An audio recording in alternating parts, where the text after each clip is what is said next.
दिल्ली में बेखौफ जिहादी, खौफ में हिंदू। नमस्कार, आपके साथ मैं हूं लावनी विनीत और आप देख रहे हैं जवाब तो चाहिए। जवाब तो बिल्कुल चाहिए, क्योंकि ये एक कहानी नहीं है, ये ऐसी सैकड़ों कहानियां हैं जिसमें एक के बाद एक दिल्ली में हिंदुओं की हत्या का मामला सामने आ रहा है। एक हत्या का मामला सुलझता है नहीं कि दूसरा मामला सामने आ जाता है। एक हिंदू की आंच, उसकी चिता की जो चिता है, उसकी आंच अभी ठंडी भी नहीं होती है कि दूसरी हत्या का मामला सामने आ जाता है। दिल्ली में एक जगह नहीं, कई जगहों पर, राष्ट्रीय राजधानी है दिल्ली जिसकी हम बात कर रहे हैं, एक जगह नहीं लेकिन अलग अलग हिस्सों में, कोने कोने में मिनी पाकिस्तान बन चुका है। दिल्ली में हिंदू असुरक्षित है। बार बार हम आपके सामने ऐसी खबरें लेकर आ रहे हैं। दिल्ली में हिंदुओं को जिहादियों से असुरक्षा है, खतरा है। बार बार ये खबर हम आपके सामने लेकर आ रहे हैं। इस खबर पर सरकार हो, विपक्ष हो, प्रशासन हो, सबको संज्ञान लेने की जरूरत है। लेकिन जैसे ही एक मामले में थोड़े दिनों के लिए डिबेट होता है, मामला उछलता है, गर्म होता है और फिर ढाक के 3 पात शांति हो जाती है। लेकिन ये शांति ही दरअसल हिंदुओं के काल के लिए महत्वपूर्ण कारक बन रही है। और इसलिए आज एक बार फिर से हम उस मसले को उठा रहे हैं जो ये कह रही है कि दिल्ली में बेखौफ जिहादी, खौफ में हिंदू, क्योंकि एक बार फिर से हुई है ऐसे ही एक हिंदू की हत्या। 23 साल का एक नौजवान, वो नौजवान जिसके कई सपने होंगे, लेकिन गुलफान और इरफान ने उसके सपनों को चकनाचूर करते हुए उसकी जान उससे छीन ली। और जान छीनने के बाद परिवार तो बेसहारा हो गया। परिवार को आसरा, सहारा दिल्ली पुलिस का था। लेकिन यहां हमेशा की तरह दिल्ली पुलिस की नाकामयाबी ही से कहा जाएगा कि एक बार फिर से इस मामले की संजीदगी को दरकिनार करते हुए, इस मामले की इंटेंसिटी को कम करते हुए इसे आपसी विवाद बताकर ढकने की कोशिश की जा रही है। क्या ऐसी ही लापरवाही दिल्ली में हिंदुओं के लिए काल बन रही है? क्या दिल्ली में ऐसी ही लापरवाही जिहादियों को बेखौफ कर रही है और हिंदुओं के लिए खौफ पैदा कर रही है? आज इन सवालों के साथ हम शुरू करेंगे जवाब तो चाहिए। लेकिन सबसे पहले आइए देख लीजिए वो रिपोर्ट जो आपको बता रही है कि एक रिंकू नहीं, ऐसे न जाने कितने रिंकू हैं जिनकी जान दिल्ली के जिहादियों ने छीन ली और दिल्ली चुप रही।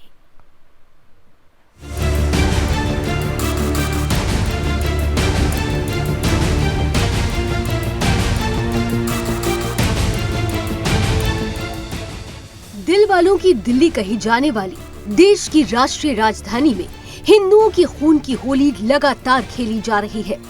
हिंदुओं की हत्या का ये भयावह सिलसिला रुकने का नाम नहीं ले रहा है। अगर बात की जाए केवल दिसंबर महीने की, तो केवल दिसंबर में ही 5 से 6 हिंदुओं की जिहादियों ने बड़े ही निर्ममता से हत्या कर दी है। दिल्ली में हिंदुओं का रहना दूभर हो गया है। हिंदुओं की टारगेट किलिंग इतनी तेजी से बढ़ रही है कि एक मामला सुलझता नहीं कि दूसरा मामला सामने आ जाता है। पिछले सप्ताह ही एक बेहद चौंकाने वाला मामला सामने आया था, जिसमें दिल्ली के मालवीय नगर में एक हिंदू मजदूर को जिहादी बिल्डर ने सिर्फ इसलिए मार दिया क्योंकि वो अपने खून पसीने की कमाई यानी अपनी मजदूरी की पैसे उससे मांग रहा था। जब इस हिंदू युवक ने बिल्डर पर उसके रुपए देने का दबाव बनाया, तो जिहादी बिल्डर ने अपने भाई और अन्य के साथ मिलकर हिंदू युवक दिवाकर को पत्थरों से इतना मारा कि 3 महीने अस्पताल में रहने के बाद वो जिंदगी की जंग हार गया। और अब दिल्ली के वजीराबाद में 23 साल के रिंकू की जिहादी गुलफान और इरफान ने बड़ी ही निर्ममता के साथ सरियों से मारकर हत्या कर दी है। मेरे भैया को ले गया मेरे सामने, मुझे पति जान से मारने ले जा रहा है। मैं ना जान देती अपने वीर को, मुझे कह रहा बात है जो तो बोला जो झगड़ों बहुत भारी पड़े, इतना भारी पड़े हुए सुना पति भैया। हिंदू युवक को जिहादी गुलफान और इरफान घर से मोटरसाइकिल पर बिठा लेकर गए थे, जिसके बाद उसे वहां ले जाकर जिहादियों ने उसे मौत के घाट उतार दिया। दरअसल ये वही वजीराबाद का पुल है जहां भयानक दंगे हुए थे। लेकिन मामले की गंभीरता तब और भी ज्यादा बढ़ जाती है जब पुलिस भी इस केस को हत्या की बजाय एक्सीडेंट का एंगल देने लग जाती है। ऐसे में अब पीड़ित परिवार परेशान है और न्याय की गुहार लगा रहा है। ध्यान देने वाली बात तो ये है कि अब तक ज्यादातर ऐसे मामले मुस्लिम बहुल इलाकों से सामने आते थे, लेकिन अब दिल्ली के कोने कोने में जिहादियों का नंगा नाच और आतंक देखने को मिल रहा है। दिल्ली में हिंदू खतरे में है, यहाँ जिहादी बेखौफ हैं और हिंदू खौफ में। ऐसे में सवाल ये है कि क्या राष्ट्रीय राजधानी हिंदुओं के लिए असुरक्षित हो रही है? एक हिंदू की चिता की आग ठीक से ठंडी नहीं हो पाती, एक हिंदू की हत्या के गम से देश उबर नहीं पाता, तब तक दिल्ली में दूसरे हिंदू को क्यों मार दिया जाता है? अंकित शर्मा, रिंकू शर्मा, बादल राजपूत, डॉक्टर नारंग, दिलबर नेगी, मुकुल अधिकारी, गुड़िया और श्रद्धा, ये वो नाम हैं जिन्हें दिल्ली में क्रूरतम तरीके से मार डाला गया। सवाल ये है कि आखिर हिंदू कब तक यूं ही दिल्ली में मरता रहेगा? Bureau report, Sudarshan news.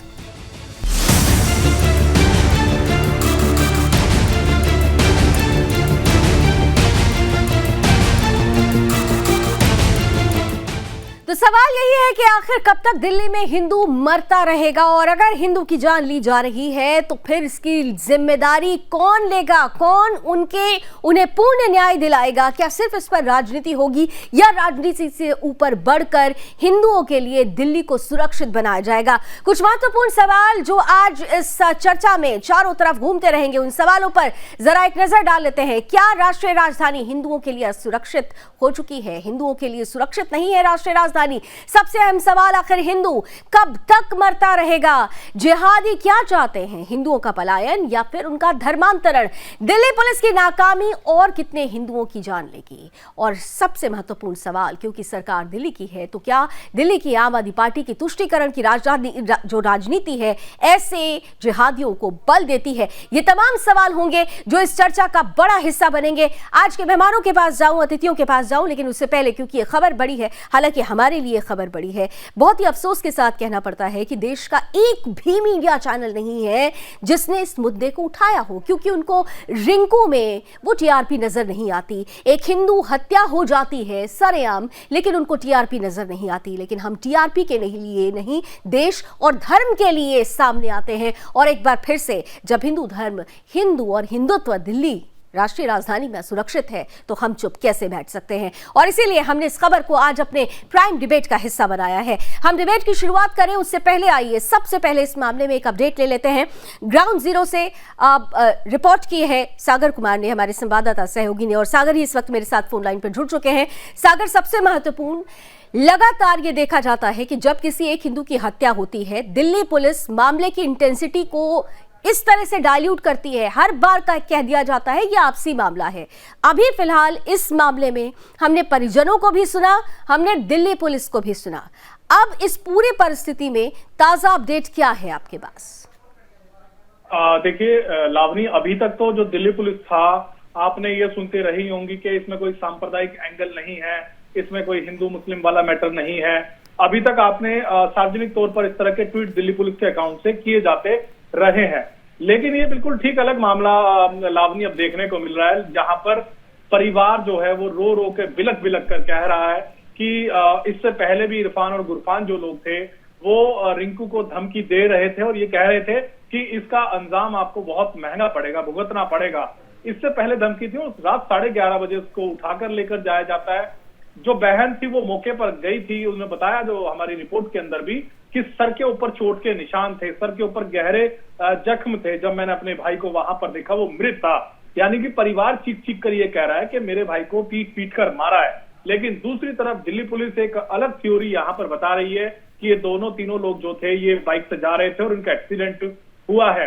लेकिन परिवार और मैंने खुद वो बाइक देखी है जहां पर कुछ ऐसा नहीं लगा बाइक पर खरोच के वो उसका एक्सीडेंट हुआ हो। लेकिन दिल्ली पुलिस का साफ कहना है कि एक्सीडेंटल केस की तरह है। लेकिन ताजा अपडेट लावनी इसके अंदर यही है, पोस्टमार्टम हो चुका है रिंकू का, और अभी उनके छोटे भाई से मेरी बात हुई है तो वो अभी इस वक्त जो है रिंकू का अंतिम संस्कार किया जा रहा है। तो कुल मिलाकर लगातार दिल्ली के अंदर जो है इस तरह के मामले लावनी वो थमने का नाम नहीं ले रहे। जैसा आपने कहा कि एक की चिता ठंडी नहीं होती और दूसरी इस तरह की खबरें दिल्ली से निकल कर आती है। और ये वो दिल्ली है लावनी जहां पर देश के प्रधानमंत्री, गृह मंत्री, रक्षा मंत्री, तमाम देश के बड़े ब्यूरोक्रेट्स यहाँ पर रहते हैं। देश की राजधानी है, तमाम दुनिया की नजरें इस दिल्ली पर रहती है और वहां पर इस तरह का लॉ एंड ऑर्डर है कि कोई भी किसी को चाकू से गोद कर जा रहा है, कोई से भी किसी के झपटमारी चल रही है।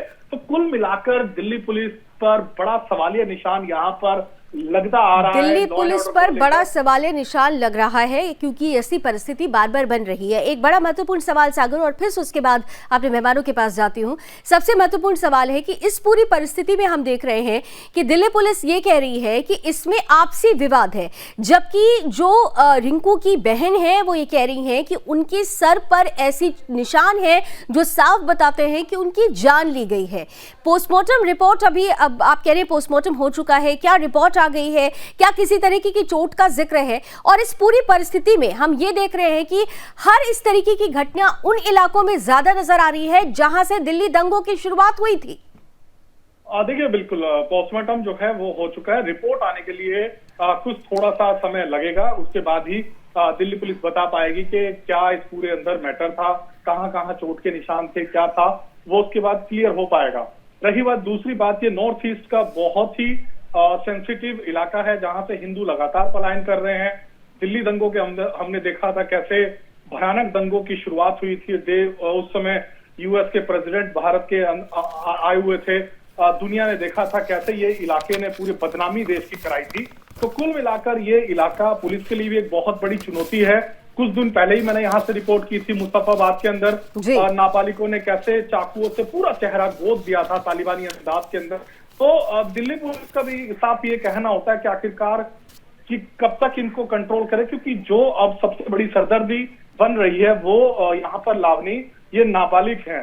ये नाबालिग जिहादी जो हैं वो इस तरह की हरकतें को अंजाम लगातार दे रहे हैं। एक ये भी सबसे बड़ी समस्या बनी हुई है, लेकिन कहीं ना कहीं लॉ एंड ऑर्डर की सिचुएशन को लेकर वो जरूरी अब यहाँ पर सवालिया निशान बिल्कुल लॉ एंड ऑर्डर को लेकर बड़ा सवाल जरूर खड़ा हो रहा है। और एक के बाद एक अगर हिंदू ही मरता है तो अपने आप में बहुत महत्वपूर्ण और संजीदा सवाल भी हो जाता है। बहुत बहुत धन्यवाद सागर, हमारे साथ पूरी जानकारी साझा करने के लिए, और आप ग्राउंड पर बने रहिए, जो अपडेट्स हम आपसे लेते रहेंगे। बहरहाल चलिए अब चलते हैं आज के पैनलिस्ट के पास और शुरू करते हैं आज की चर्चा कि क्यों दिल्ली में बेखौफ जिहादी हैं और क्यों खौफ में है हिंदू। स्वागत करती हूँ, स्क्रीन पर लेकर आइए हमारे साथ भारतीय जनता पार्टी का पक्ष रखने के लिए जुड़ रहे हैं तेज तर्रार प्रवक्ता हैं रमाकांत मिश्र जी, बहुत बहुत स्वागत है। हमारे साथ इस वक्त आम आदमी पार्टी का पक्ष रखने के लिए जुड़ रहे हैं प्रवक्ता शत्रुघ्न साहू जी, बहुत बहुत स्वागत। हमारे साथ इस वक्त मैं स्क्रीन पर देख पा रही हूँ विश्व हिंदू परिषद के राष्ट्रीय प्रवक्ता विनोद बंसल जी जुड़ चुके हैं। विनोद जी, आपका भी बहुत बहुत स्वागत। और फॉर्मर एसीपी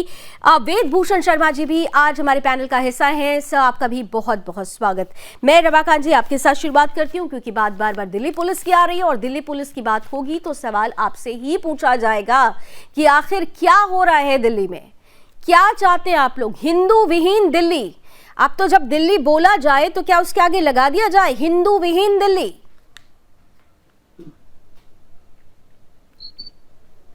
ऐसे अप्रिय घटना की जब बात होती है तो निश्चित तौर पर आपका सवाल बिल्कुल वाजिब हो जाता है, क्योंकि हाँ हमारे ऊपर प्रश्न चिन्ह लग जाता है। लेकिन जहां तक बात है दिल्ली पुलिस की, और मैं कहता हूं इस तरह की जो घटना घटी है निश्चित तौर पर ये जो है सो बहुत बड़ा प्रश्न चिन्ह है, खास करके प्रशासनिक व्यवस्था के लिए। लेकिन मैं एक चीज जरूर कहूंगा, जो कि आखिर प्रशासनिक व्यवस्था के ऊपर में ये प्रश्न चिन्ह तब लगता है जब आप ये देखते हैं या हम देखते हैं जो कि क्या रीजन रहा, क्या इसके पीछे कारण रहे होंगे जो इस तरह की हत्याएं हुई। हालांकि ये जो घटना वर्तमान में घटी है, इससे पहले की अगर घटना देख लें तो निश्चित तौर पर हमने चाहे से देखा अंकित शर्मा का हो, चाहे मनीष का हो, चाहे हम लोगों ने देखा जो श्रद्धा मर्डर केस की बात हो, चाहे ऐसे बहुत सारे ऐसे घटना जो दिल्ली के अंदर में जो घटित हुए हैं, खास करके उसमें कम से कम राज्य सरकार की जो चुप्पी होती है वो भी कहीं ना कहीं प्रश्न। अगर हम अपने ऊपर में अगर कोई चीज अगर लेते हैं तो वहां पर एक चीज और हो जाता है जो कि राज्य सरकार को भी अपने उत्तरदायित्व का निर्वहन करना चाहिए। रमाकांत जी, ये सवाल अभी मैं पूछूंगी, आम आदमी पार्टी के प्रवक्ता बैठे हुए उनसे सवाल पूछा जाएगा, लेकिन जो प्रथम जिम्मेदारी है दिल्ली पुलिस अगर प्रशासनिक लॉ एंड ऑर्डर स्थिति को नहीं संभाल पा रही है तो फिर सवाल इसलिए आपसे पूछा जा रहा है क्योंकि दिल्ली पुलिस गृह मंत्रालय के अंडर आती है और जिस तरीके की परिस्थिति है, एक की बात नहीं है ना, 1 2 3 4 5 6 लगातार बार बार अगर ऐसी ही परिस्थिति बन रही है तो क्यों नहीं अभी तक स्क्रूटनी आप लोग करवा पा रहे? मेरे पास ना इस वक्त 4-5 पन्ने हैं और इसमें सिर्फ उन हिंदुओं के नाम लिखे हुए हैं जिनको जिहादियों ने सरेआम मार दिया है। ये पन्ने भी कम पड़ जाएंगे सर, पूरा का पूरा शो खत्म हो जाएगा, समय कम होगा, लेकिन यहाँ पर वो फहरिस्त नहीं खत्म होगी जिसमें हिंदुओं को मारा गया है बार बार, और हर बार दिल्ली पुलिस की नाकामी सामने आई है। बिल्कुल सही बात है, आपका प्रश्न बिल्कुल वाजिब है, आप अपने जगह बिल्कुल सही है। कहीं ना कहीं हम देखते हैं जो कि हमें जिस तरह से और व्यवस्था को सुदृढ़ करनी चाहिए, हम उस दृढ़ता की तरफ जो है सो कहीं ना कहीं हम कमोबेश हम उतना बढ़ नहीं पा रहे हैं, या पता नहीं अब जो भी वजह रही हो इसके पीछे जो मॉनिटरिंग की जो बात है वो निश्चित तौर पर होती रहेगी और होगी भी, खास करके। लेकिन जो घटनाएं घटित हो रही है खास करके उन समुदायों के साथ जहां पर हम देखते हैं जो कि हिंदुओं का एक टारगेट करने के बाद उसकी हत्याएं हो जाती है, और उसके पीछे बहुत सारे ऐसे कारण हम लोग देख रहे हैं जो कि वो मीडिया के अंदर में आ जाती है। बहुत सारा चीज होता है, कहीं ना कहीं देखता हूं आपसी झगड़े की बात होती है, कहीं ना कहीं देखता हूं जो कि कोई एक जिहाद टाइप का होता है जो कि नहीं इनको टारगेट करके ही इनको मारना है, या कहीं ना कहीं देखा हमने कहीं नारे अगर लगे तो वहां पर जाकर के हम देखते हैं जो कि इस तरह की स्थिति बनती है। ये सारे प्रश्न हैं और बिल्कुल वाजिब प्रश्न है, इसमें कहीं कोई दो मत नहीं है। लेकिन सरकार या पुलिस जो व्यवस्था है उसके अंदर में निश्चित तौर पर केंद्र सरकार हो चाहे राज्य के अंदर में जो पुलिस है उसके ऊपर में कहीं ना कहीं प्रश्न चिन्ह लगना बिल्कुल जरूरी भी है, और हम समझते हैं जो कि ऐसे प्रश्न चिन्ह जब लगते हैं, अगर प्रश्न चिन्ह लग रहा है तो फिर उस प्रश्न चिन्ह को हटाने की जो जिम्मेदारी और जो निर्वहन होना चाहिए, क्या वो हो पा रहा है? ये यहाँ पर चलिए, ये अच्छा लगा कि रमाकांत जी आपने कम से कम अकाउंटेबिलिटी के लिए कहा कि हाँ अकाउंटेबिलिटी बनती है, लेकिन उससे इतर वेदभूषण जी पहले आपके पास आती हूँ और फिर मैं बाकी के 2 अतिथियों के पास जाऊंगी। महत्वपूर्ण ये होता है कि जब ऐसे केसेस आते हैं बार बार हर बार दिल्ली पुलिस कटघरे में आ जाती है। केसेस की संजीदगी, उसकी इंटेंसिटी तब वहां पर जाके खत्म हो जाती है जब सबसे पहले कह दिया जाता है कि भाई ये तो आपसी विवाद का मामला है। यहां पर भी कुछ ऐसा ही हो रहा है। आज ये एक मामला नहीं है, मैंने कहा ना कि फहरिस्त बहुत लंबी है।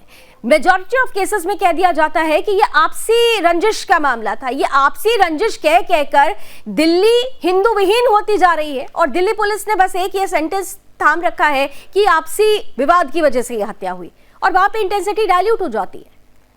देखिए लावनी, जितना भयावह पिक्चर आप दिखा रही हैं उतना है नहीं। यदि इस हिंदुस्तान से बाहर निकल के आप 3 कंट्रीज का नाम दिखाता हूं आपको, फ्रांस, स्वीडन और बेल्जियम, यदि आप वहां जाकर देखें वहां के क्या हालात है तो आपको लगेगा कि शायद हम बहुत अच्छी स्थिति में हैं, और दिल्ली पुलिस और हिंदुस्तान की तमाम फोर्सेस जो इस तरह की चीज समाज के अंदर हिंदू मुस्लिम को लेकर एक सेकंड विनोद जी एक सेकंड पहला कमेंट कर लेने दीजिए, वो जो बोलना चाह रहे हैं उनको पूरा बोल लेने देते हैं। हाँ, दिल्ली पुलिस को कोसने से काम नहीं चलेगा, पहले तमाम चीजों को समझना होगा। अभी जिस मामले की आप बात कर रही है उसकी पोस्टमार्टम रिपोर्ट तक पुलिस के पास नहीं आई है। आप सोचे कि उसमें 302 या मर्डर की धारा लग जाए, नहीं हो सकता, क्योंकि इस हिंदुस्तान का जो कानून है अदालतों के प्रति पुलिस की जिम्मेदारी है। बिल्कुल ठीक कहा आपने कि पोस्टमार्टम रिपोर्ट तक नहीं आई है, और उसके पहले ही पुलिस ने कह दिया कि जी ये हत्या नहीं है, ये एक्सीडेंट है। पोस्टमार्टम रिपोर्ट का इंतजार नहीं करती दिल्ली पुलिस और पहले ही इसको एक्सीडेंट बता देती है। दूसरी बात आपने कहा कि आपने जिन कंट्रीज से कंपेयर करने की बात की, तो आप क्या चाहते हैं? आप क्या चाहते हैं कि दिल्ली कौन सी पीआरओ की रिपोर्ट है? आप इस प्रोग्राम के बाद दिखा ग्राउंड जीरो से रिपोर्ट है सर। अभी एक बार फिर से ग्राउंड जीरो की रिपोर्ट जरा सुनवाइए इनको, ग्राउंड जीरो की रिपोर्ट सुनवाइए, और सागर को एक बार जरा फिर से फोन लगाइए, सागर को एक बार फिर से फोन लगाइए। सागर जो बता रहे हैं, सागर को कि दिल्ली पुलिस का ये स्टेटमेंट है कि एक्सीडेंट है, और रिंकू की सिस्टर ये कह रही है कि दिल्ली पुलिस किसी भी तरीके से कोऑर्डिनेट नहीं कर रही है, दिल्ली पुलिस किसी भी तरीके की मदद नहीं कर रही है। वेदभूषण जी, सागर से इस डिबेट को मैं यहाँ पर लेकर अगर सामने आई हूँ तो बिना तथ्यों, बिना प्रमाणों, बिना साक्ष्यों के नहीं हूँ आपके सामने। यहाँ पे मैं सिर्फ 40 मिनट समय गंवाने के लिए नहीं आई हूँ, तथ्य, प्रमाण और साक्ष्य के साथ आपके सामने खड़ी हुई हूँ। सुनाइए जरा एक बार फिर से, बहन की जरा बयान सुना दीजिए वेदभूषण जी को, बहन की बयान सुना दीजिए, सागर को जरा दोबारा फोन लगाइए। जिहादियों ने हिंदू युवक की सरिये से पीट कर हत्या कर दी। माता जी हमारे साथ हैं, आखिरकार कब तक इसी तरह से क्या हुआ है माता जी? घर से बुला कर 11:30 बजे के अभी आ रहे हैं, मैया मुर्गा पटो में लेट गई, फिर बुलाने आओ कि तुम्हारे लड़का को एक्सीडेंट हो गया। मैया किसने मारा सलमान के लड़का से मारा ये बहन इसलिए तो देखा था मैं उसकी बहन हूँ, जरा सा झगड़ा हो गया उससे, मैंने बोला भैया इसके साथ मत रहे, कह रहा था ये झगड़ा।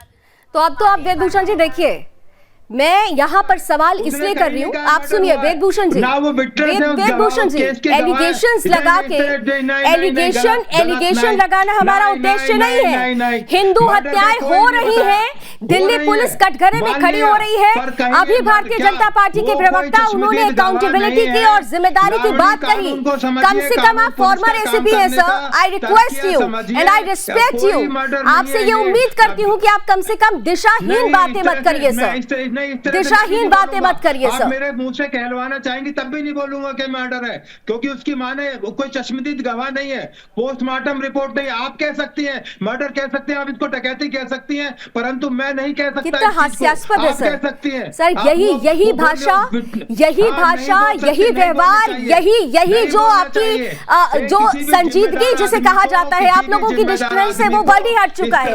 विनोद बंसल जी, पोस्टमार्टम रिपोर्ट अभी तक आई नहीं है, बावजूद उसके परिवार वाले कह रहे हैं कि हत्या हुई है। पोस्टमार्टम रिपोर्ट आने के पहले ही कह दिया गया कि एक्सीडेंट है। और वेदभूषण जी फॉर्मर एसीपी हैं, मैं उनकी बहुत रिस्पेक्ट करती हूं, लेकिन फिर भी आज वो दिशाहीन बातें कर रहे हैं।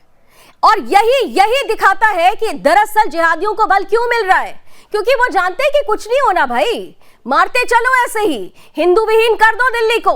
बाद में तो कह दिया जाएगा कि एक्सीडेंट हो गया, ये आपसी विवाद था। विनोद जी आ रही हूँ मैं आपके पास, आ रही हूँ एसीपी सर, मैं आपके पास आ रही हूँ। विनोद बंसल जी, आपके ऊपर कोई एलिगेशन नहीं लगा रहा, आप थोड़ा समझिए बात को। मुझे लगता है ठीक है, चलो अभी करंट केस में आवाज इको हो रही है। वेदभूषण जी आ रही हूँ आपके पास, आ रही हूँ। विनोद जी वेद जी आप बड़े विद्वान व्यक्ति हैं, और आप ये मत समझिए कि आपके ऊपर कोई एलिगेशन लग रहा है। तथ्यों से और सत्य से भागने से कुछ हासिल नहीं होने वाला। ठीक है, पर्टिकुलर केस में हो सकता है इन्वेस्टिगेशन का डायरेक्शन कुछ और हो सकता है, आप कुछ और कह सकते हैं, मैं कुछ और कह सकता हूं, लेकिन ये सच्चाई है कि पिछले कुछ वर्षों में मनीष जाटव की, हीरालाल गुजराती की, अंकित सक्सेना की, गोपाल की कल्याणपुरी में, रिंकू शर्मा की, डब्लू सिंह की, बादल त्यागी की, और सर वो फेहरिस्त मेरे पास भी है, जरा स्क्रीन पर चलाते रहिए। बहुत एक लंबी लिस्ट है जी। मुझे लगता है कि मैं निवेदन करूंगा कि आपको चैनल पर जरा वो लिस्ट भी सुनाते जाएं। वो लिस्ट सामने चल रही है, चलाइए जरा। हाँ, तो बेसिकली क्या है कि ये सबको पता लगे। मैं कहना चाहता हूँ, देखिए एक नहीं है, ये तो अनगिनत तो अनंत लिस्ट है। इस अनंत लिस्ट को जब तक जनता नहीं जानेगी या पुलिस आंख मीच के बनी रहेगी, तब तक देश की जनता में रिसेंटमेंट खड़ेगा। देखिए देश की राजधानी होने के नाते और दिल्ली पुलिस के ऊपर भरोसा संपूर्ण देश की पुलिस व्यवस्था को है, और हमें इस बात का फक्र है, हमें इस बात का गर्व है कि दिल्ली जैसी जांबाज पुलिस को पता नहीं कुछ अधिकारी मिलकर के और उस पर जो है ना वो एक काला धब्बा लगा रहे हैं। आप मुझे बताइए, आखिरकार इतनी सारी हिंदुओं की हत्या है इस्लामिक जिहादियों ने सरेआम करी, और गोली मार के करी, छुरी से करी, रोड पे करी, बाजार में करी, घर में घुस के करी, पत्थर मार के करी, पत्थर पर सिर फोड़ के करी जी। आप देखिए कि इसके बावजूद भी पुलिस एक भी केस में, मैं चैलेंज देता हूं, पिछले 10 साल के अंदर जितने भी हिंदुओं की हत्याएं हुई है, किसी एक भी केस में कोई फांसी दिलवा पाई है क्या? मैं 10 साल की बात कर रहा हूं, 1 साल की बात नहीं कर रहा, वेदभूषण जी महीने की बात नहीं कर रहा। जवाब देंगे। और दूसरी बात सुनिए, वेदभूषण जी और विनोद जी को जरा आमने सामने लेकर आइए, फिर मैं जाऊंगी शत्रुघ्न जी के पास। 1 साल की अगर घटनाओं की बात करें तो जहांगीरपुरी में अनिल की, आप एक साल की बात करें विनोद जी, अभी दिसंबर की बात कर लेते हैं। बीते 3 हफ्तों से 1-2-3 हफ्ते अगर उठा के देख ले, दिसंबर के पहले हफ्ते से अगर उठाकर देख लीजिए तो 3-4 हत्याओं के मामले तो सामने ही आ चुके हैं। मुस्तफाबाद का केस हो या फिर दिवाकर, पिछले दिनों हमने दिखाया था कि किस तरीके से बिल्डर ने उसको मार दिया, और अब एक नया केस आ गया। तो 1 महीने में ही 3-4 केसेस सामने आ रहे हैं। रफा दफा करने से काम नहीं चलने वाला भाई। ये अनगिनत हत्याएं हिंदू समाज के अंदर असंतोष को बढ़ावा दे रही हैं। ये इस असंतोष को रोकने के लिए पुलिस को, शासन प्रशासन को, पुलिस अधिकारियों को और स्थानीय सरकार को इस बारे में गंभीरता से प्रयास करना पड़ेगा। वेदभूषण हिंदू को जिस तरह से गाजर मूली की तरह काट के खा रहे हैं, ये हिंदू समाज स्वीकार नहीं करेगा। आप देखिए किसी न किसी तरह से कभी न कभी तो हिंदू समाज का जोर उबलेगा ना जी। ठीक है वेदभूषण जी, जवाब दीजिए। की कोई हद होती है। देखिए, कसाब जी को भाई जी। फांसी देने में ये अदालतों का मामला होता है। आप टेलीविजन पर फांसी की सजा नहीं होती। कसाब को फांसी देने में 7 साल लगे। पूरे हिंदुस्तान का सबसे बड़ा मैं केस कहता हूं था। 10 साल में तो निर्भया भाई साहब, निर्भया आप के तो केस कसाब के की अंदर अब निर्भया फांसी के की केस के 7 अंदर साल की बात कर रहा हूं। 9 साल मैं लग गए। पिछले 15 निर्भया साल की बात कर रहा हूं। निर्भया पिछले केस 9 15 साल साल लग के गए। अंदर तो इस्लामिक आपके जिहादियों ने टेलीविजन कितनी डिबेट हत्याएं पर करी, आप किसी को फांसी नहीं दे सकते। उसने बिल्कुल तय किया गया है। रेयरेस्ट ऑफ रेयर केस में फांसी दी जाती है। जितने भी लोग फांसी के अधिकारी रेयरेस्ट हैं, ऑफ रेयर केस उनको में फांसी दी जाती है। वो अपना जमानत मिलकर घर भेज दिया। और घर जाने रेयरेस्ट के ऑफ बाद रेयर उन्होंने केस और में हत्याएं फांसी कर दी दी। जाती है। अब आप यानी अदालतों कितने पर भी हिंदुओं की विश्वास इधर से नहीं आने तक करेंगे, हत्याएं हुई हैं। ना पुलिस पर आप विश्वास करेंगे तो उसका कोई हल नहीं है। उनको बलि का बकरा बनाया जाता आप यदि है। पुलिस पर भी विश्वास नहीं, अदालतों पर आपका कोई विश्वास नहीं है, तो उसका नहीं, हल हमें हिंदुस्तान में विश्वास नहीं, है, कह रहे हैं। कहीं और ढूंढना पड़ेगा। ऐसा विश्वास है, आपको तभी और तो कह रहे हैं, सिस्टम हम लाना इस्लामिक पड़ेगा। जिहादियों की तरह ये सरपंच सिस्टम की फेल हो तरह गया नहीं लगा है। रहे। आप ये मान के हम चलिए। ये नहीं कह रहे कि हिंदू वेदभूषण जी, आज भी देखिए, आप कह रहे हैं ना विश्वास, ठीक है, एक सेकंड वेदभूषण जी, आप कह रहे हैं ना विश्वास, विश्वास है तभी, विश्वास है तभी ये आक्रोश भी निकलता है। विश्वास पर ही आक्रोश निकलता है, क्योंकि उम्मीद उसी से होती है जिसको अपना माना जाता है। दिल्ली पुलिस से अगर ये सवाल पूछा जा रहा है, वेदभूषण जी प्लीज आप सुन भी लीजिए, आप सुन लीजिए। आज आपकी बातें उन जिहादियों को बल देंगी जिनको पूरी तरह से कमजोर करना है, जिनको नेस्तनाबूद करना है। लेकिन आज आप जिस तरीके से बातें कर रहे हैं, मैं खुद बहुत शॉक्ड हूं, क्योंकि यहाँ पर जब कभी भी दिल्ली पुलिस की बात आती है, दिल्ली पुलिस तब कटघरे में आती है जब हिंदू हत्या पर उसका व्यवहार थोड़ा बदला हुआ रहता है, डाइल्यूटेड रहता है। आपका अदालतों से विश्वास उठ चुका है क्या आपका, लावणी? आप अदालतों पर विश्वास नहीं करते इस देश की क्या? ये आप शायद मेरा कमेंट सुनना नहीं चाहते, आप मेरा कमेंट सुनना नहीं चाहते या सुनकर भी अनसुना कर रहे हैं। मैंने पहले भी बोला कि इस देश को अपने संविधान पर, अपने कानून पर, अपनी पुलिस पर भरोसा है, और इसीलिए उसी भरोसे के लिए आक्रोश व्यक्त कर रहा है वो व्यक्ति। आक्रोश तभी आता है जब विश्वास टूटता है। अरे साहब, आक्रोश तभी आता है जब विश्वास टूटता है। ये बात आप लोगों को नहीं समझ में आएगी। शत्रुघ्न जी के पास में जाता हूं। आज तालिबान के अंदर लगातार हिंदुओं पर हमले हो रहे हैं और पुलिस आत्महत्या बैठी हुई है, शासन प्रशासन कभी नहीं जा रहा।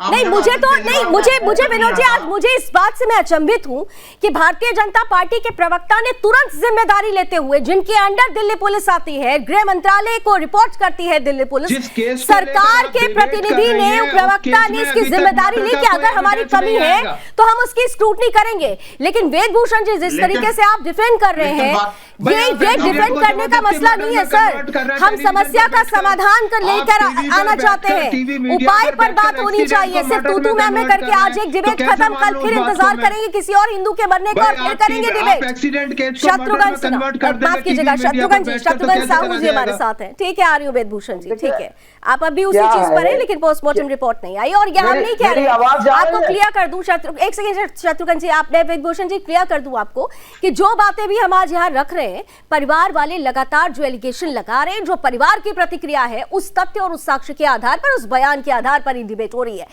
शत्रुघ्न जी, आपके पास आते हुए, क्योंकि आप आम आदमी पार्टी का पक्ष रखेंगे, और यहां पर जब कभी भी हिंदू की हत्या दिल्ली में होती है तो आम आदमी पार्टी की तरफ से यही वाला गेम खेला जाता है कि भाई दिल्ली पुलिस तो दिल्ली सरकार के अंडर, केंद्र सरकार के अंडर आती है। लेकिन सवाल ये मैं रखना चाहती हूं कि क्या जिस तरीके से लगातार एक विशेष वर्ग को संतुष्ट करने के लिए यहां तक कि रोहिंग्याओं का अपना वोट बैंक भी बनाया गया है, शायद आपको यह सवाल जरूर चुभेगा, क्या ऐसी परिस्थिति के लिए कहीं ना कहीं से आम आदमी पार्टी भी जिम्मेदार नहीं है? देखिए, अभी आप जब बहस कर रही थी तो उनको मेरी आवाज आ पा रही है? बिल्कुल आ रही है शत्रुघ्न जी, बिल्कुल आ रही है, स्पष्ट आ रही है। तो जब आप बहस कर रही थी तो हमारे भारतीय जनता पार्टी के नेता ने अपनी अकाउंटेबिलिटी स्वीकार की, लेकिन इसके लिए कर क्या रहे हैं ये लोग? आपको याद होगा कि रोज कश्मीर में कश्मीरी पंडितों की हत्या हो रही है और ये साथी भारतीय जनता पार्टी के मित्र पोस्टर साटने में लगे। ये केवल भावनात्मक, जितना गोहन शोषण हो सके उसी काम में लगे हुए। देश की व्यवस्था कैसे सुधरे, कानून व्यवस्था कैसे सुधरे, दिल्ली की कानून व्यवस्था की संपूर्ण जिम्मेवारी आपने बता दिया कि इनके हाथ में है, गृह मंत्रालय के हाथ में है। और जो घटनाएं हो रही है इसके लिए गृह मंत्रालय ने अब तक क्या एक्शन लिया, इसकी रिपोर्ट देश के सामने, दिल्ली वासियों के सामने रखनी चाहिए। हिंदुओं के, ये न हिंदू के लिए है न मुसलमान के लिए है, ये इंसानियत के दुश्मन है। ठीक है, मान लिया आपकी बात, अभी उसका जवाब देंगे रमाकांत जी, लेकिन अब आप मेरे प्रश्न का जवाब दे दीजिए। एक सेकंड, अब आप मेरे प्रश्न का जवाब दीजिए। आपके सवालों का जवाब अभी रमाकांत जी को आपके सामने करूंगी, मंच आपके लिए भी खोल दूंगी, लेकिन अब आप मेरे प्रश्न का जवाब दीजिए। आपने पूरी तरह से कह दिया कि ये पूरा का पूरा जो स्थिति बन रही है दिल्ली की, हिंदू विहीन होते दिल्ली के लिए भारतीय जनता पार्टी जिम्मेदार है। मैं आपसे पूछती हूँ कि हिंदू विहीन दिल्ली बनाने में क्या आपका कोई योगदान नहीं है? क्या जिहादियों को नहीं, मेरा सवाल सुन लीजिए, क्योंकि अधूरी बात सुनकर अधूरा ज्ञान ही आपकी तरफ से आएगा, और यहाँ पर अधूरी बात नहीं होती, पूरी बात सुनिए। बात सीधी है कि जब यहाँ पर एक विशेष वर्ग के द्वारा किसी हिंदू को मार दिया जाता है तो आपके ही विशेष चेहरे, आपके मंत्री, आपके नेता अमानतुल्लाह खान जैसे लोग सामने आ जाते हैं उनको बचाने के लिए। आप पहुंच जाते हैं जिहादियों की बस्ती में, उनको सारी फैसिलिटीज दिलाने के लिए। आधार कार्ड तक बनवाए गए हैं सर, और ये कोई मैं नहीं कह रही हूँ, ये तथ्य कह रहे हैं, ये प्रूफ कह रहे हैं कि रोहिंग्याओं को बसाने के लिए कितनी बड़ी बड़ी बातें आप लोगों ने की, कितना आधार तय किया। तो क्या ये जिम्मेदारी आपकी अकेली नहीं बनती? और सर एक मिनट, एक सेकेंड सुन लीजिए। आपने कहा ना कि सारी जिम्मेदारी भारतीय जनता पार्टी की है, तो जब मैं इस डिबेट के लिए अंदर आ रही थी तो उसी वक्त एक खबर और आई है, सुन लीजिए, एक खबर और सामने आई है, जरा चेहरा दिखा दीजिएगा इन साहब को। दिल्ली की डीटीसी बस में तैनात जिहादी मार्शल्स तैनात करने की बात आप ही लोगों ने कही थी ना? आप लोगों ने कही थी कि दिल्ली में महिलाओं की सुरक्षा दी जाएगी, लेकिन तौसीफ नाम के मार्शल ने एक हिंदू महिला के साथ अभद्र व्यवहार किया, उसका रेप किया, वीडियो बनाया, वीडियो वायरल कर दिया। तौसीफ दिल्ली पुलिस की गिरफ्त में है अभी। तो ये जिम्मेदारी किसकी है? यहाँ तो देखिए दिल्ली पुलिस ने काम कर दिया, तौसीफ को गिरफ्तार कर लिया है। आपकी जिम्मेदारी क्या है? हम लोग क्यों बोलेंगे? आप बोल लीजिए, पूरा बोल लीजिए। नहीं, मैंने पूरा नहीं बोला, मैंने आपको तथ्य बताया। अब आप बताइए कि आप हिंदुओं के लिए क्या कर रहे हैं? मैं ये बता रहा हूँ कि अरविंद केजरीवाल जी और आम आदमी पार्टी किसी भी तरह का, कोई हिंदू हो, मुसलमान हो, घर पहुंचने वाले हैं केजरीवाल जी, जो इंसानियत के खिलाफ है, जो बर्बरता के सामने आएगा, उसके खिलाफ लड़ेंगे। पिछले दिनों दिवाकर की हत्या होती है, मुस्तफाबाद में एक लड़के को चाकुओं से गोद दिया जाता है, अब रिंकू की का मामला सामने आ गया है। कितने लोगों के घर अरविंद केजरीवाल पहुंचे? छोड़ दीजिए अरविंद केजरीवाल को, उन्होंने कितने ट्वीट कर दिए हैं, कितने हिंदुओं के घर वो पहुंचे हुए हैं, मुझे बताइए ना, आप एक नाम बता दीजिए, मैं मान लेती हूँ आपकी बात। एक लाइन भी आप बोलने नहीं दे रहे। आप, मैं क्या कर रहा हूँ? चलिए, मैंने आपको 30 सेकंड अनइंटरप्टेड दिया है। अब मेरी अगर आम आदमी पार्टी की कोई अकाउंटेबिलिटी है तो आप बताइए। ये हम लोग इस बात के लिए संकल्पित है, आम आदमी पार्टी और अरविंद केजरीवाल जी और पूरी पार्टी इस बात के लिए संकल्पित है कि हम मानवता के रक्षा के लिए, इंसानियत की रक्षा के लिए जो भी हो सकेगा, चाहे बहुत खूब मानवता की रक्षा हो रही है। यहाँ पर रिंकू जैसे लोग मर रहे हैं और जिहादियों गुलफान और इरफान अभी इनोसेंट हो जाएंगे। अभी अमानतुल्लाह खान जैसे लोग निकलेंगे, गुलफान और इरफान को इनोसेंट बता देंगे। शत्रुघ्न जी और रमाकांत जी को जरा आमने सामने लेकर आइए, फिर विनोद जी आ रही हूँ मैं आपके पास। और लावनी जी देखिए, ऐसा है, ये आम आदमी पार्टी, ये टुकड़े टुकड़े गैंग वाली पार्टी, ये हमें क्या नसीहत देगी? देखिए, अकाउंटेबिलिटी या जिम्मेदारी लेने से कोई व्यक्ति या कोई पार्टी छोटी नहीं हो जाती है। यहाँ पर जहां तक वेदभूषण जी की बात है, यहाँ पर वेदभूषण जी बड़े ही सुलझे हुए व्यक्ति हैं और बहुत ही ज्यादा एजेंडा ही सेट गलत है। हिंदू मुसलमान आप एजेंडा सेट करिए। आप क्या कहना चाह रहे हैं कि हिंदू मुसलमान नहीं होना चाहिए? दिल्ली हिंदू विहीन होती जाए, दिल्ली में हिंदुओं की हत्या होती है और हम इस पर बात भी नहीं करें। 14 से ये लोग हिंदू बनाने की कोशिश कर रहे हैं। ये इनका काम, उसके पहले हिंदू कभी डर में नहीं था, कभी मुश्किल में नहीं था। आपको टेलीविजन चैनल को भी शूट करता है, पता नहीं क्यों शूट करता है, आपको मालूम है, देश को मालूम है, सब लोग देख रहे हैं। एक सेकंड, शत्रुघ्न जी ये एलिगेशन लगा रहे हैं कि ये हमें सूट करता है और आम आदमी पार्टी को सूट करता है कि हिंदुओं की हत्या होती है उस पर चुप रहे और जिहादियों के लिए एक के बाद एक वहां पर सुविधाओं का अंबार दिया जाता रहे। यही कहना, यही आपको सूट करता है, आपको सूट करता है तुष्टीकरण की राजनीति। राजनीति? नहीं, आपको हम सूट लोग करती है तुष्टिकरण की राजनीति? हमने पहले क्या शत्रुघ्न जी, मैं कहा, समझ सकती हूँ, इंसान आपकी का सीमाएं मैं इंसान समझ से सकती हूँ। भाईचारा, यही आप पैगाम कौन सा हमारा। भाईचारा हमारे दिखा रहे हैं तो नेता का बताइए ना यही पैगाम है। मुझे इतना बता दीजिए, इंसान का नवंबर और इंसान दिसंबर से के महीने में भाईचारा, जिन हिंदुओं की यही हत्या पैगाम हुई हमारा। है उनके घर आपके जो कितने ऐसा नेता करेगा, पहुंचे? चाहे वो हिंदू लावनी जी, हो, चाहे वो लावनी जी, मुसलमान हो, जी, मुझे ये बता बर्दाश्त दीजिए कि नहीं किया नवंबर जाएगा, और उसके दिसंबर में खिलाफ सख्त शत्रुघ्न जी सुनिए, बताइए आम आदमी पार्टी मुझे, अभी मनीष सिंह की हत्या हुई है अक्टूबर 2022 में, नितेश की हत्या हुई अक्टूबर कहीं भी- 2022 में। सुन लीजिए, अभी कहीं भी सुना मत मैंने जाओ। आपको पूरी तरह से, आप मुझे सुनिए अभी, और मैं आपसे जो पूछ रही हूँ अगर उसका जवाब है तो दीजिए, क्योंकि साक्ष्य और तथ्यों के बिना मैं कोई डिबेट नहीं क्या करती पूछे हूँ। तो? मैं आपसे पूछ रही पूछे हूँ तो कि जवाब नितेश देने हो, के- दिवाकर हो, रिंकू हो, मनीष सिंह हो, मुकुल अधिकारी हो, ये वो नाम है जिनकी हत्या इन महीनों में, बीते 2 से 3 महीनों में हुई है। अब इतना ही बता दीजिए कि कितने आम आदमी पार्टी के नेता इनके घर पहुंचे? किसकी बीमारी है? पोस्टर काटना बीमारी है भाजपा की। लावनी जी, मैं जवाब देना चाहूंगा। लावनी जी, जवाब नहीं है, पंडितों की रक्षा करने की बीमारी जवाब नहीं है। दीजिए। दिल्ली में जब गृह मंत्रालय के रमाकांत जी, पास पूरा रमाकांत जी, पूरा सिस्टम है, अब देखिए, रमाकांत जी, यही स्थिति है जो हिंदुओं के लिए खतरा पैदा कर रही है। जल्दी से रमाकांत जी जवाब दे दीजिए, तो फिर मैं विनोद जी के पास वेदभूषण जी के पास जाऊंगी। इनको क्या पता, इनको क्या पता है किसी के मौत, आम किसी आदमी के पार्टी पे आरोप लगाने के पहले इनको देश से माफी मांगना चाहिए। आरोप लगाना इनकी गलती हो गई है, ये विचार नहीं करते कि किसकी जिम्मेवारी है, कौन इसके लिए जिम्मेदार है। अच्छा, स्क्रीन पर इस तौसीफ को भी जरा देख लीजिए, इस मार्शल को जरा देख लीजिए। आप लोगों ने मार्शल तैनात किया था ना, तौसीफ है ये, जिसने अभी एक हिंदू महिला के साथ बलात्कार किया, उसका वीडियो बनाया, उसको धमकियां दी जा रही थी लगातार, उसने पुलिस से मदद मांगी, और यहाँ पर दिल्ली पुलिस की यहाँ तारीफ करनी चाहिए कि तौसीफ को तुरंत गिरफ्तार कर लिया गया है। लेकिन दिल्ली सरकार की तरफ से क्या कुछ किया गया? क्या इसके अगेंस्ट किसी भी तरीके का कोई ट्वीट आया? या आप लोगों ने किया था ना महिलाओं की सुरक्षा के लिए? तो देख लीजिए, ये भी एक जिहादी ही है। और आप कहेंगे कि सिर्फ प्रचार हो रहा है, सिर्फ एक भाईचारे को हर बार, मतलब भाईचारे के नाम पर हम कहते हैं ना, एक तरफ भाईचारा, दूसरी तरफ सिर्फ हिंदू चारा, हिंदू बार बार जिहादियों का चारा बनता जाए।